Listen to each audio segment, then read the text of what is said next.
Breasts by Yoav Katz. Translated from the Hebrew by Maya Klein. Narrated by Johnny Phillips. I remember when my breasts developed. I would hold them in my hands, squeeze them in front of the mirror, examining them from every angle. I inspected the color of the nipple, checked for the first appearance of hair. They began to get small indentations and wrinkles on the outside, and on the inside, they became harder and harder. It would take me half an hour to dress for school, and I came up with different ways to hide them and all kinds of crazy tricks.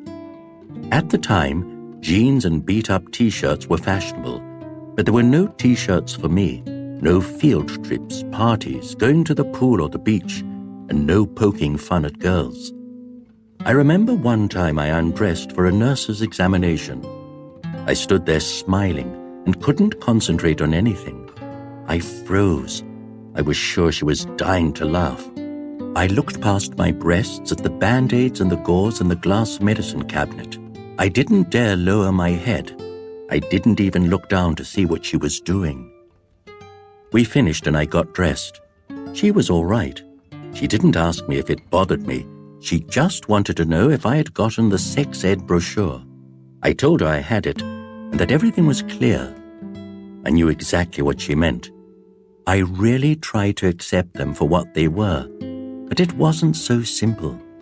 My body had failed me. My body was a traitor and a spy. We were out to get each other, waiting as life took its twists and turns. My body became my opponent in a game of chess. I tried to anticipate its every move, prepare 5 steps in advance. The only thing I was still spontaneous about was hiding. At the time, my sister was quiet and kept to herself.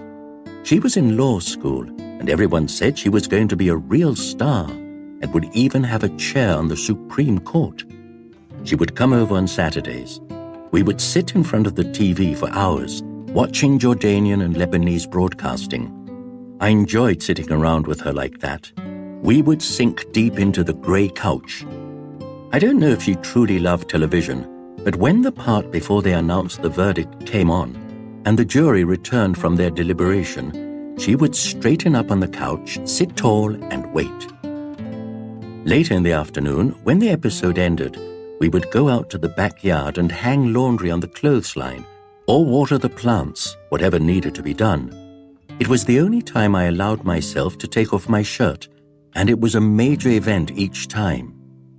She didn't know it, but even if one of the neighbors had gone outside, or a friend had happened to drop by when I was shirtless, it wouldn't have mattered because she was there. One day, about the 100th time we watched Columbo on Jordanian broadcasting, a guy that she worked with finally called. She needed a piece of paper to jot down his number, and there wasn't anything in the living room. She placed her hand over the receiver and motioned for me to give her one of the folded pieces of paper I'd stuffed in my shirt pockets. "Come on, give it to me already," she said. "He's waiting." I didn't use those pieces of paper. They were there to hide my breasts. I undid the button above my left breast and removed the folded piece of paper, which was actually cardboard that I'd put in my shirt pocket in order to flatten the area in front. She wrote his number on the piece of cardboard, and they kept talking for about 15 minutes about work, the arbitrariness of the decisions that their bosses made, the poor standards at the office, and that she was dying for her contract to end so she could finally leave, even though she loved her job and loved helping the people who contacted their office. Their conversation was pretty distracting. I couldn't keep my mind on what was happening on the screen. They were still talking when the episode was over, and I went outside to water the trees in the backyard. We have 10 beautiful fruit trees that are planted in 2 rows. The neighbor's dog ran back and forth along the fence, barking like an idiot, and I waited for her to come out. I was pretty excited, but I was also sad, kind of like the way you feel before going abroad, when you suddenly lose all confidence and joy, and you don't want to do it, while at the same time you do. Our trees started to change as summer approached. The pink buds blossomed, and the leaves became very green. I put the hose in the mound of earth below the pear tree and looked down at the stream of water that was making froth and mud. I was terribly curious and wanted to poke around and find out who this guy was and what was going on. My mother had no such qualms. She would have asked my sister straight away who she was talking to, and then my sister either would have told her and even asked for her advice, or she would have gotten mad and shut us all up, depending on the circumstance. Generally speaking, my parents respected my sister very much. They weren't too sure about me. I know that in their eyes she was perfect because of her academic achievements and the fact that she had a profession, and because of what everyone always said about her. "You just have to find someone," they would say to her. "Fix that one small thing and everything will turn out fine." But it didn't. And instead of growing more beautiful as the years went by, as they promised her for some reason, my sister turned into a rather plain girl, looks-wise. Overall, our family sometimes reminds me of potato sacks. Finally, she came out into the yard and stood beside the pecan tree. My head was buzzing with the beauty of the trees and my depression over her, like two planes engaged in a dogfight. I had hoped that she would bring the piece of paper with her, at least one of them, so I could put it back into my shirt pocket, but she always preferred words to actions. "I'm sorry if I hurt your feelings," she said. "I just didn't notice what I had in my hand." I try to keep a level head, but being tough is the only solution in these kinds of situations, so I took the opportunity to tell her what was really on my mind. "You don't care about other people," I told her. "You just want them to see how right you are and that you are doing the right thing." I moved the hose to water the trench at the base of the fig tree and put my foot over it so it wouldn't topple over from the water pressure. At first, she tried smiling at me. That's always the way she reacts whenever she gets accused of something. And then she just stood there looking around in all directions, and only after I'd watered 2 more trees did she remember to speak. "You're 100% right," she said. "It's my fault, but we'll solve your little problem. We have to, first thing." We used to fight all the time when we were little. She would chase me. We'd race through all the rooms. I would escape to the backyard where the hunt continued like Tom and Jerry. Most of her punches would land on my back. It hurt, and it was insulting, and it left red marks. But as a child, I didn't think badly of her. I knew it was damaging in some way, but I couldn't put my finger on it. When I got older, I began to resist.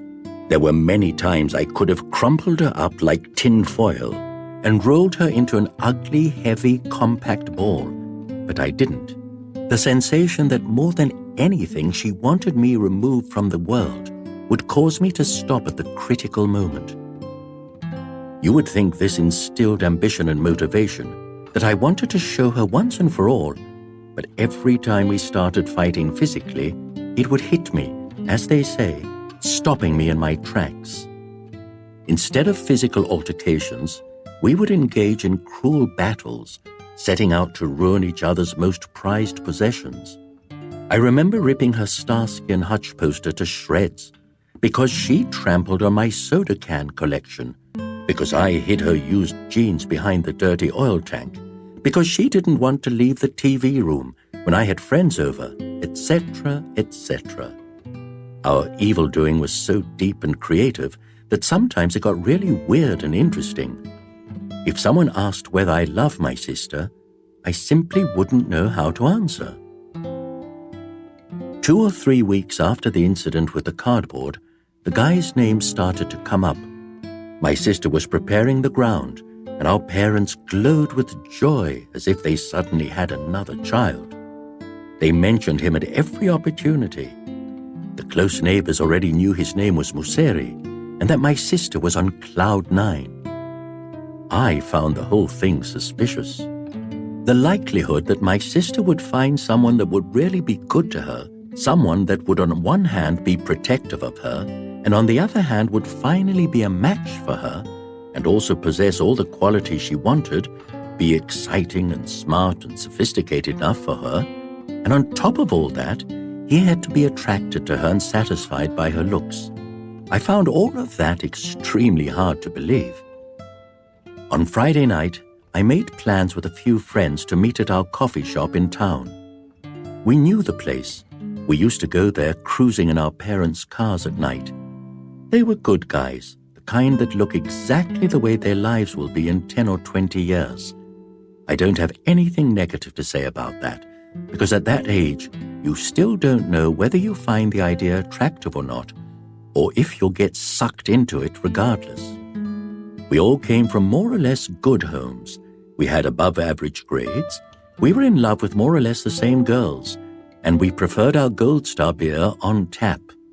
We didn't take things too far, because there was also nowhere to take them. This was not a major metropolis, where everything is on a large scale. We had our own table in the outdoor section of the cafe. It stood on the gravel in the corner by the plants, and the waitresses wouldn't even bother lighting the small candles sitting in the ashtray.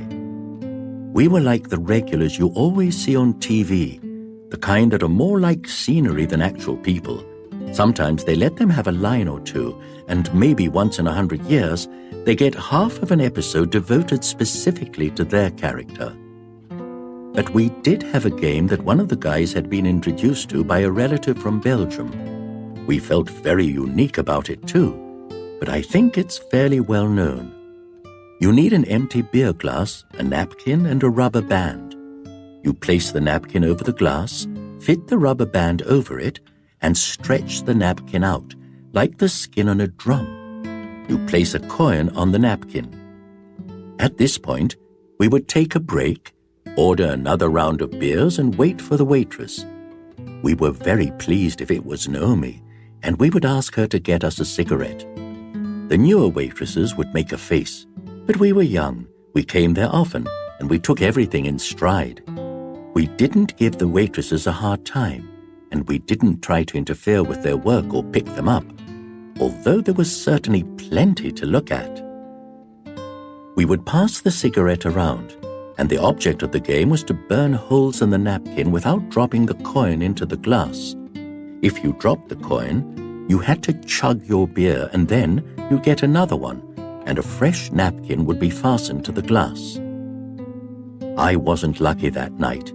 I dropped the coin in every round, and I had already drunk 3 or 4 beers. No one got particularly worked up about it. Once in a while, we had to drag someone out to the car and drop him off at home, and we all enjoyed it. I warned the guys that I was on edge, and I signaled Naomi for another beer. She was very busy that night, undoubtedly, but she also had an amazing body, the best in her family. Naomi and her sisters were considered very special in our town, and people even said that they were famous in the entire district.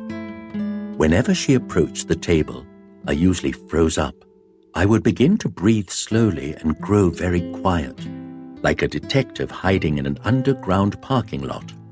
Everyone cleared a path as she made her way between the crowded tables and chairs, and when she got to us, she stood close, bending down slightly so she could hear over the music and the noise. Her bust spread out sideways like a bright, wide sand dune, and her tanned breasts rang with a righteous tune in my twisted mind. They were a sympathetic ear.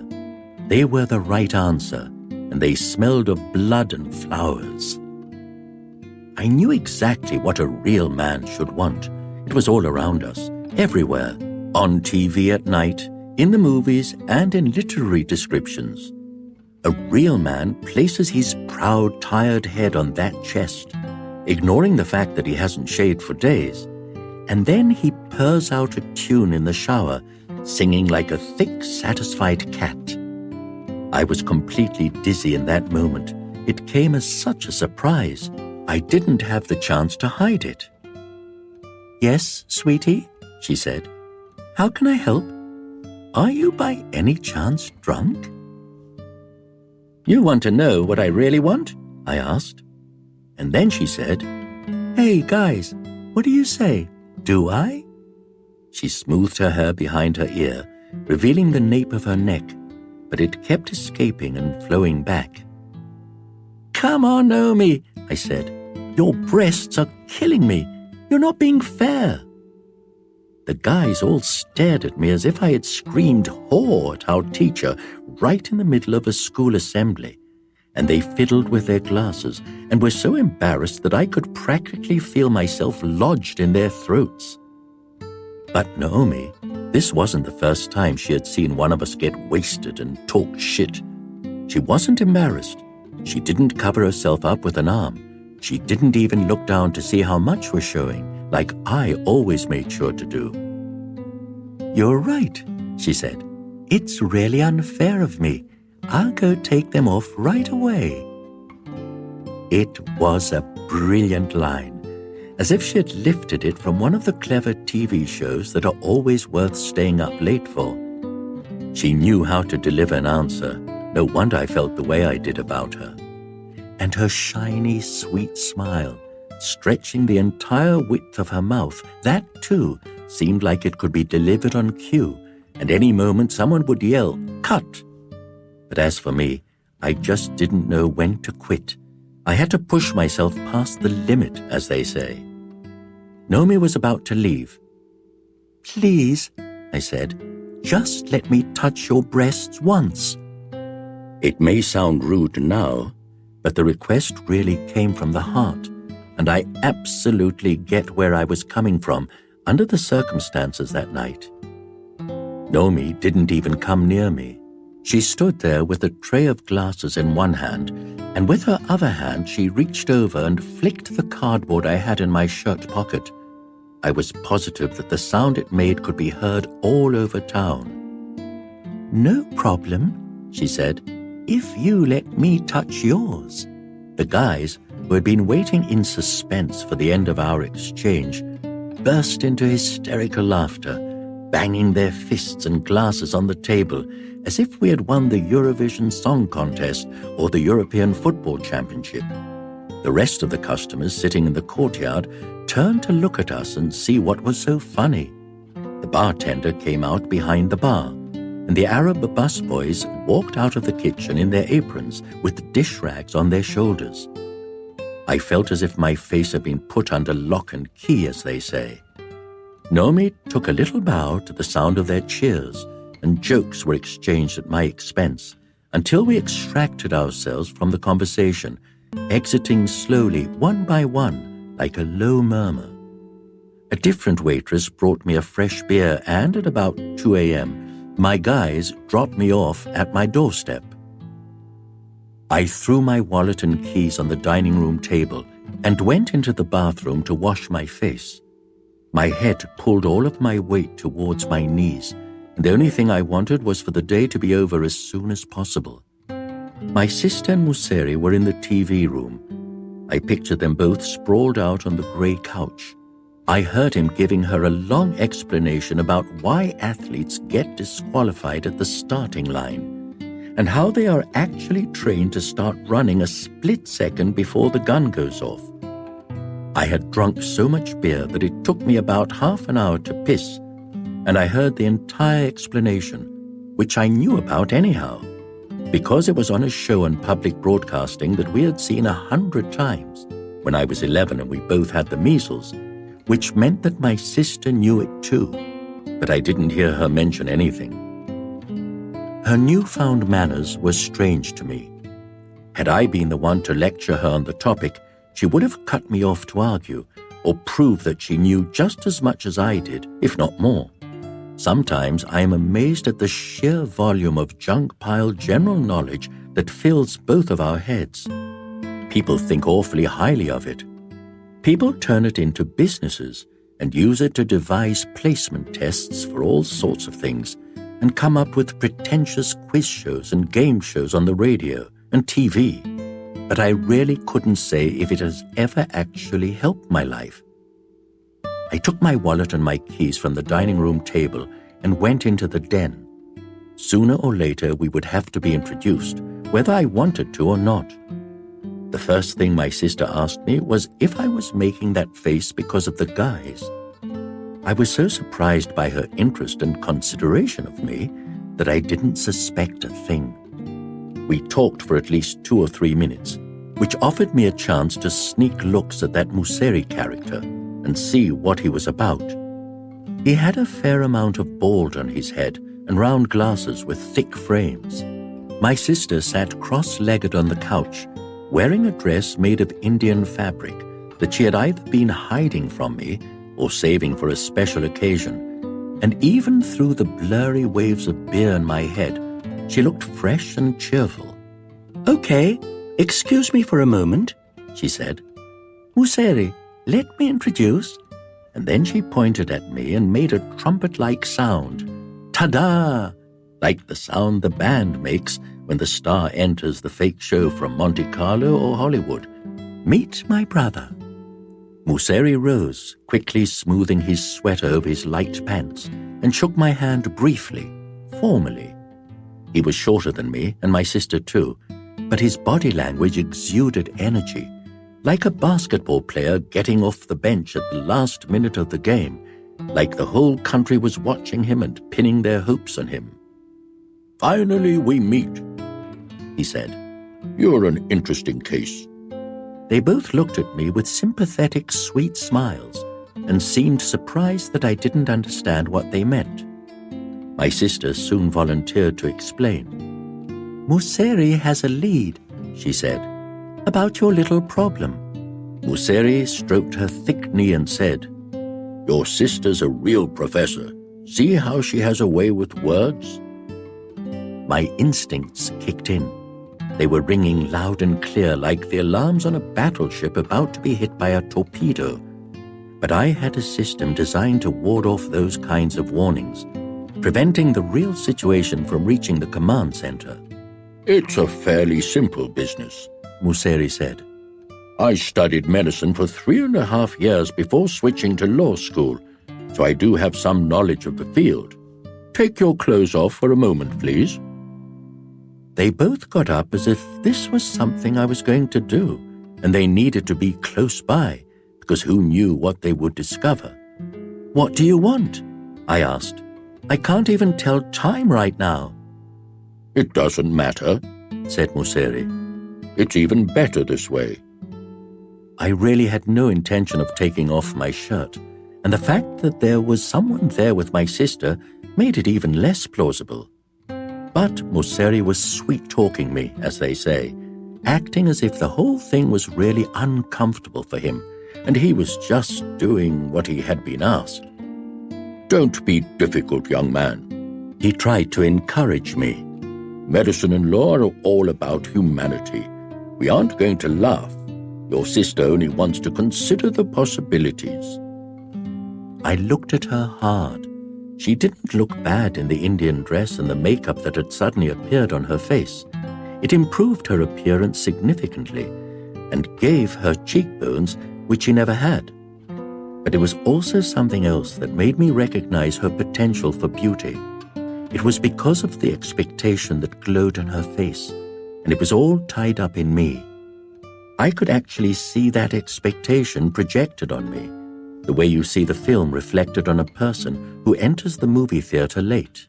It was as if she knew that a large-scale, brave, positive act was about to take place, and for the first time ever, we were going to participate in it together, and I would be involved in a real slice of life, rather than confined to fragments of conversation about plot lines of TV shows.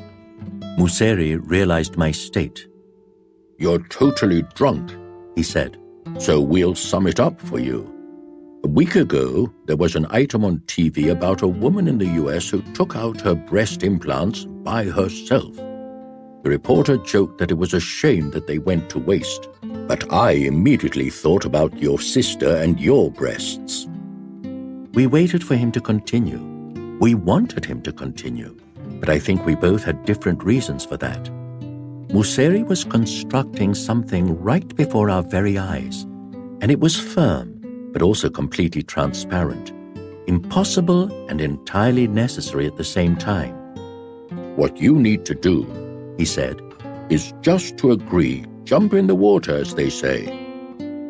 I had to sit down. My sister wanted to make me some coffee, but Museri intervened and instructed her to bring a bottle of whiskey and 3 glasses, and the Encyclopedia of Family Health from the bookshelf in our parents' bedroom.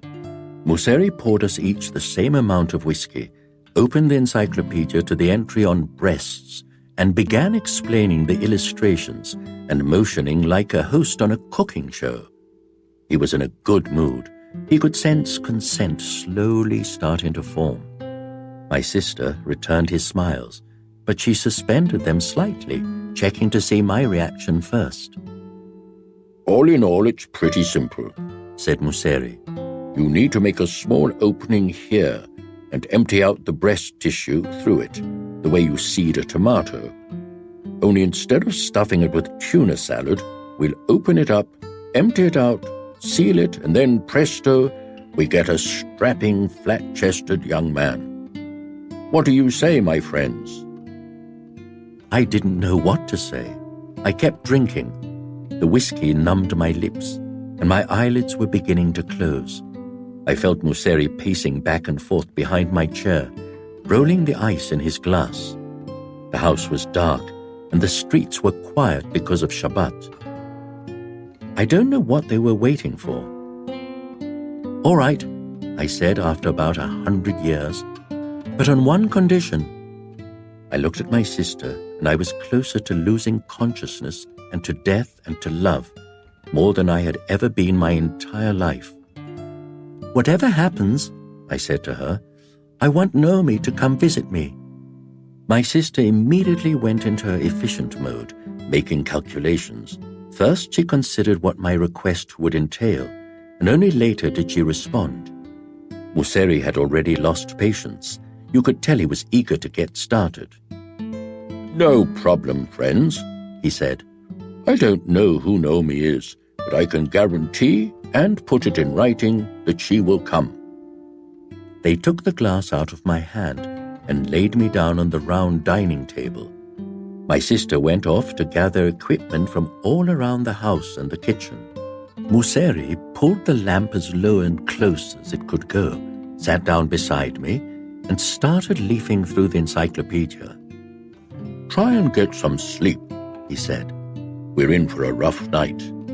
But sleep was as far away as my older brother, who was in Canada. I saw flashes of the life I'd lead after the operation, lined up according to the possibilities they offered. At that moment, I had some fairly clear ideas about it. From a distance, I could see with complete lucidity freedom, ease, the dissolution of all fear, Naomi falling in love with me, dating me and sleeping with me, the pride I would take in it, improving, being on par with people like my sister. I was completely satisfied with it. I suddenly discovered that happiness and courage went hand in hand, and they both filled my chest with joy. My sister returned, and Museri closed the encyclopedia and placed it on the floor. There's nothing in there, he said to her. The pictures aren't that great either. He helped her with the million tools and apparatuses she was carrying. A queen-sized bedsheet, 2 hanging bedside lights, rags, napkins, spoons, bandages and sterile gauze, candles and matches, plastic cups, a box cutter, an electric kettle, 2 flowery plastic aprons, 2 glass baking dishes, and 2 pairs of rubber gloves, brand new and still in their packages. She proceeded to cover the tea cart with a large napkin and place all of the items on it. Museri lit 2 candles and waved the utensils above the flame. Then he threw them into a bowl of boiling water. I can still remember the sound of the neighbor's dumb dog barking at every car on the street, and someone who drove past yelling back at him, singing the theme song from The Muppet Show just to drive him crazy. They came closer to me, taking their places at opposite sides of the table, and at that point, I couldn't lift a finger or move my mouth on account of all the whiskey and beer. Lying on the table like that, it was hard to see my breasts because they were spread out to the sides, almost completely flat due to gravity. The funny thing is that I once dreamt that there was no gravity and people had the ability to move in all directions like astronauts, and I opted to move horizontally, parallel with the earth, on my back, so that my breasts wouldn't stick out. Standing there in their shiny aprons, they looked like Quincy, the coroner from the TV show, and his assistants, with a body covered in a sheet lying on the table before them. So you couldn't see anything interesting, but you knew that the terrible, violent death that this person endured also gave life to a new episode of suspense. My sister and I really loved that show, and we had discussed having a friendly, mischievous detective handle our case if and when. When my sister came near me with the box cutter, I was prepared. I closed my eyes and I made a tight fist with my hand, the way I always do for a blood test, and I just asked her to let me know when she made the incision. Museri advised her not to make the cut wider than the nipple, so that the scar would be less visible against the darker-colored skin. "You have such a great head on your shoulders, sweetie," she told him, and blew him a kiss through the handkerchiefs that they had tied over their mouths in order to keep things sterile. A coil of fear began rolling up my feet towards my throat. She stretched the skin on my breast with one hand, and with the other one, holding the cutter, drew the line that she was about to cut on my nipple. The rubber gloves were tickling me and made a squeaking noise, leaving dust marks on my skin, traces of the talcum powder they add so the gloves keep their elasticity. The truth is that in terms of pain, I couldn't even tell the difference between the line she drew and the deep gash that she made when she inserted the sharp part of the cutter and began working her way in. Both were equally terribly painful. Just as an aside, I'd like to say that I have no words to describe how much and the manner in which this was painful, although I can certainly identify a few peaks. I assume that because of the excitement or for some other reason, my sister forgot to let me know when she began. She didn't look at me or say anything. She just started cutting when she was ready. She held the skin with both fingers and began separating it from the tissue and the glands and the capillaries and all the pieces inside. It's pretty hard to describe the mess going on inside the human body. In books and in science programs, you get used to seeing all kinds of charts with blood vessels and muscles and nerves and bones, all separate and marked in different colors. And if you never had the chance to see it in reality, you'd think that it looks as coordinated as that, and you'd have no idea that inside it's all one big red mess, more reminiscent of an old pizza than anything human. They spoke to each other a lot while they were working, and it was pretty distracting. I was certain that in the operating room you only exchange looks or glance at the monitor with concern, silently holding out your hand for the nurse to pass you tongs or a clamp or a sponge. But those two wouldn't shut up.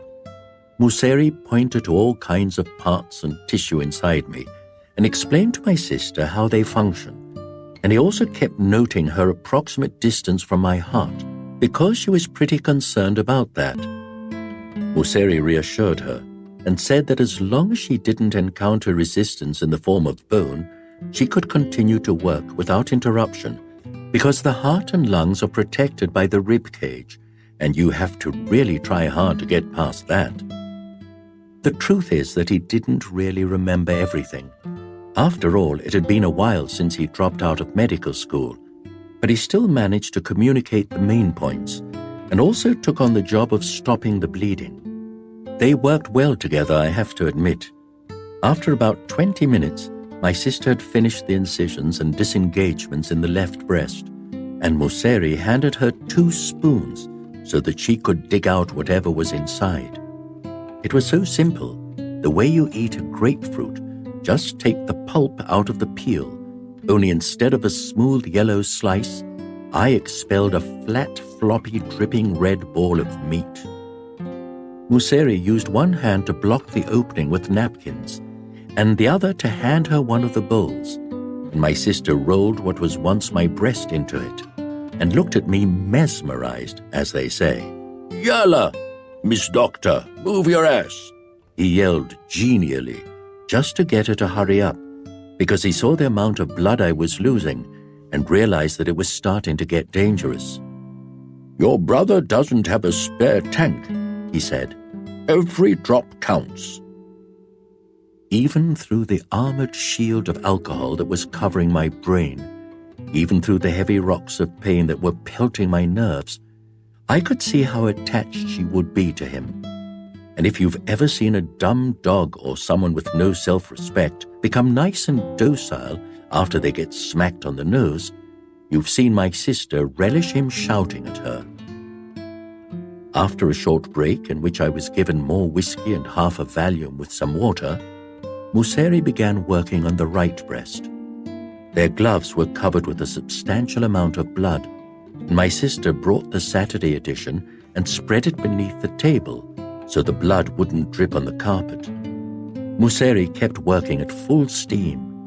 Now that he was the one doing the cutting, he had stopped chatting and didn't let my sister drive him nuts. He was almost done separating the tissue, and all he needed was my sister to cooperate one last time and then finish everything up. But Museri stopped, shook his hands to the side and said, "Enough, I can't go on like this." He unfolded my arms, which were crossed tightly over my stomach so I could hold my breath through the pain, placed a Kleenex in each of my hands, and told me to put pressure on the openings and not let go until they came back. After a minute or two, I heard the opening notes of some concerto coming from the TV room. Minutes passed, as they say, and I began to get suspicious. They had excellent reason to run off and leave me like that. Despite the fact that it was 4 a.m., if anyone had suddenly walked in and seen me lying there on the table, all sliced and banged up like a piece of schnitzel ready to be fried, it's highly unlikely that the pair would have been able to continue their legal apprenticeships. I carefully got off the table and stood up as best I could on the newspapers. I moved one step at a time while holding my chest, as if I had taken a direct hit and was evacuating myself. I found them rolling around on the sofa. Of course, it's only natural. It's hard to say that it looked romantic, with all of the blood that was gushing through my fingers and the stains on their aprons. Museri had taken off his gloves, and his hands were racing all over my sister's body and were pushing in all directions like people in line at the movies without an ounce of patience or affection. I could have interrupted them or made some remark like, how could they have just left me in the middle? Maybe that's what I should have done. But I preferred to shuffle back to the table, where I tried to lie down in the same direction I'd been placed beforehand. I found a comfortable spot and waited. By the time my sister returned, most of my body was shaking. My teeth were chattering at the speed of a blender, and I felt like there was an electric line running from my brain to the wounds. She gave me her concerned look. "What's going on?" she asked me. "Can you talk?" I didn't answer, but not because I didn't want to. "Museri will be right here," she said. "Don't worry, he's looking for something in Mom's sewing kit." I tried to motion that I understood, but my fingers were stuck together with congealed blood, and I didn't have the energy to spread or move them. When my sister finally noticed that I was in distress, she became extremely agitated, but she didn't know what to do. "Are you in terrible pain?" she asked. I didn't want her to feel sorry for me. Pity is the worst. "I'm sorry I forgot to prepare the needle and thread," she said. "We'll get you sewed up in no time, and everything will be all right." But the truth was that everything was far from all right. Museri couldn't find the sewing kit. He came back empty-handed, and my sister told him to watch my every move. That's how she put it, as she went to rummage through the closets. Museri wanted to get back to business and finish what needed to be done on the right side.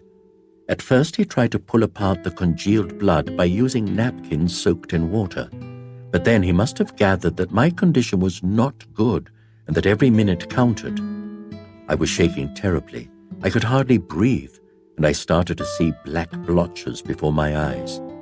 I don't exactly remember what happened next. I wonder why on TV, whenever the patient wakes up in the hospital, there's this short part that is out of focus, and then the picture sharpens, and you can see everything drenched in white, and the doctor or nurse either smiles or looks concerned. It's not like that at all. I momentarily came to in the ambulance, and later again for a few minutes in the ER, and mostly I remember all kinds of tubes hanging around me and people talking to everyone except me. I was in the hospital for about a week. The guys came to visit a lot, and Naomi also sent her regards and took an interest in what had happened. We needed to come up with a story to explain the mess. At first we were worried, but it was a breeze. We blamed the neighbor's dog. We said that he had run amok and jumped the fence, attacking me and trying to bite my neck. But it had only managed to get my chest, and a few minor repairs would fix the problem. The dog was quarantined. It underwent evaluation and was later brought back home. I had to get stitches, and when I returned to remove them after 2 weeks, the doctor was impressed by the smoothness of the scars and said that overall, the surgical work was pretty much professionally done. Despite Museri's claims, I don't think it has particularly helped with the way I see myself, or the way I feel about my surroundings and the girls in my life.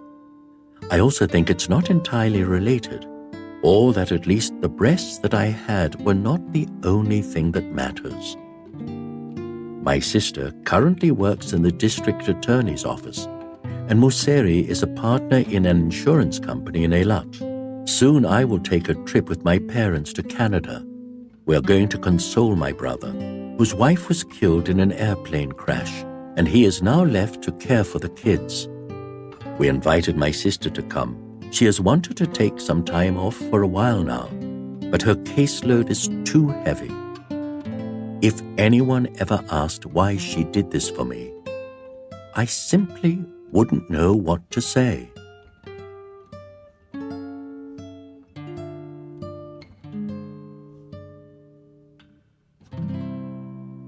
Thanks for watching, Trail Teller fam. If you love short stories that tickle your brain and warm your heart, hit that subscribe button. Let's turn this channel into the ultimate storytelling hangout, because every great tale deserves an epic audience. See you in the next story.